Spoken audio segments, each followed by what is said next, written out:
কাকে বিশ্বাস করব কাকে করব না, কে আমার আপন কে আমার পর, কে কাছের থেকে আমার সাথে শত্রুতা করবে, বেইমানি করবে, ধোকা দিবে, এগুলো কিভাবে বুঝবো? ঘটনা ঘটে যাওয়ার পরে তখন তো সবকিছুই শেষ, তখন বুঝে তো আর লাভ নাই। মানে আমরা কোন দুনিয়ায় এসে বসবাস করছি যে আমরা মেয়ে হয়ে একটা মেয়ের কাছে নিরাপদে নাই? আমরা তাহলে কোথায় নিরাপদ? আসল কথা যে আমাদের কেউ আপন না, আমাদের আপন বলতে কেউ নাই, আমরা শুধুমাত্র নিজেকে বিশ্বাস করব। আমার এখন যেটা মনে হচ্ছে, শুধুমাত্র আমি নিজেকে বিশ্বাস করব আর কাউকে বিশ্বাস করব না। কেউ আমার আপন না, সবাই পর, সবাই ধোকা দেওয়ার জন্য কাছে আসবে। প্লিজ, আমার মনে হয় আপনারা সবাই যে যার জায়গা থেকে সতর্ক থাকেন।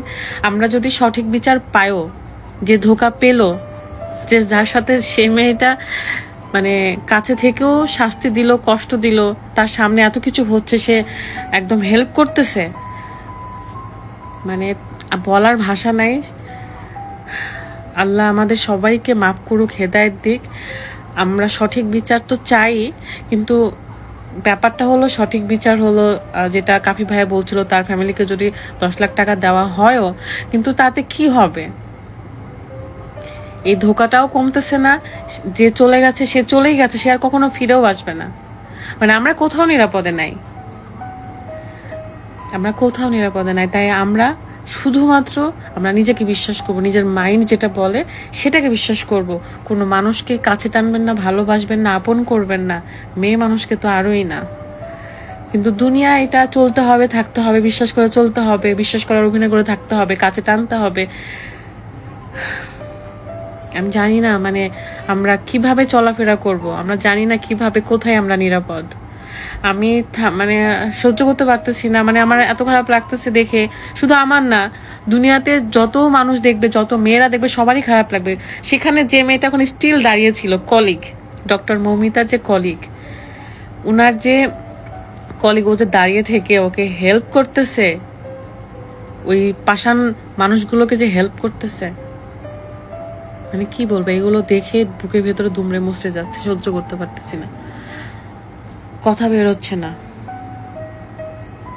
কালকে থেকে এই জিনিসগুলো দেখতে দেখতে ডিপ্রেশনে চলে যাচ্ছে মনে হচ্ছে, যে কাকে বিশ্বাস করবো কাকে করবো না বুঝতে পারছি না। 2 দিন আগেও আমার সাথেও সেম কাহিনী, কাছের মানুষগুলা বেইমানি করতেছে। ভাই, কিভাবে সম্ভব?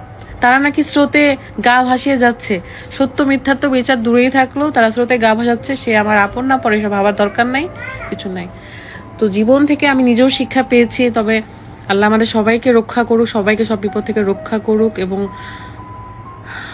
সঠিক বিচার যেন হয়। সবাই ভালো থাকবেন, যে যা জায়গা থেকে সতর্ক থাকবেন। আমি আমার নিজের জীবন থেকেই, পরীক্ষিত জীবন থেকেই দেখেছি যে কাছের মানুষগুলোই ধোকা দেয়। ধোকা জিনিস, বিশ্বাসঘাতকতা জিনিসটা, বেইমানি জিনিসটা শুধু আপন মানুষদের সাথেই যায়। এটা পর মানুষরা আপনার সাথে অতটা বেইমানি করে না। তারাই আসলে আসবে আপনার জীবনে, যারা কাছে আসবে, আপনার সাথে ভালোবাসার অভিনয় করবে, পরে স্বার্থ হাসিল হয়ে গেলে আপনাকে ধোকা দিয়ে চলে যাবে। আমরা মেয়ে হয়ে আর একটা মেয়েকে বিশ্বাস করতেই পারি না। আমি এত কিছু এক্সপ্লেন করতেই পারবো না, সবাই এক্সপ্লেন করেই করতেছে, কিন্তু আমি আমি পারছি না। মানে এতটাই নোংরাভাবে সেই মেয়েটাকে কষ্ট দেওয়া হয়েছে যে এগুলো উচ্চারণ করার মতো না। কিভাবে ভাই, কিভাবে পারে? ওই মানুষগুলো কি মানুষ না? আসলে ওরা মানুষই না, মানুষ না।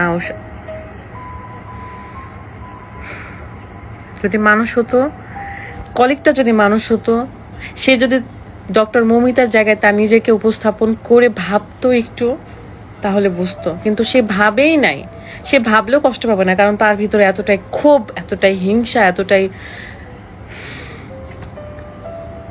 আমার একটা রিকোয়েস্ট থাকবে, রিকোয়েস্ট না, আমি নিজের জীবন থেকে আমি নিজে যেটা ভাবি সেটাই বলতেছি আর কি, যে আপনারা কাউকে বিশ্বাস করেন না, শুধু নিজেকে ছাড়া কাউকে বিশ্বাস করেন না, কাউকে না।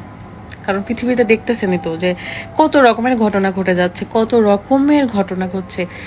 আমার জীবনে এত খারাপ ঘটনা মনে হয় খুব কম, ডক্টর মৌমিতার সাথে যেটা হলো। এটা আসলে আর একটা আপুরও ভিডিও দেখলাম, উনিও বলতেছিলেন যে আমাদের দেশ স্বাধীন হয়েছে ঠিকই, একদিন কলকাতাও ইনশাআল্লাহ স্বাধীন হবে। ভাষা পাচ্ছি না আসলে কিছু বলার। আপনারা হয়তো ভাববেন আমি এই সময় কেন এসে এসব বলতেছি। বিশ্বাস করেন, আমি মনে হচ্ছিল নিজের এই ভেতরকার কথাগুলো না বলতে পারলে আমার ভেতরে দুমড়ে মুছড়ে যাচ্ছে। কারণ একটা মেয়ে হয়ে আমি সহ্য করতে পারতেছি না এসব দেখে, না বলে থাকতে পারছি না। আর যে কলিগটা ছিল, আমি ওই কলিগে মানে ভাবতেছি সেই কলিগ মনে হয় নিজের মধ্যে ছিল না, সে মানুষ না, সে কোনো পশু পাখির মধ্যেও পড়ে না। তা পশু পাখিরা তো অনেক ভালো, ওরা না মানুষ কৃতজ্ঞতা অন্তত বোঝে, কিন্তু সে পক্ষেও নাই সেই কলিগটা, সেখানেও সেই কলিগটা নাই। কাউকে মানুষ হিসেবে আমরা গণ্য করি না, কেউ না। আল্লাহ ভালো রাখুক সবাইকে।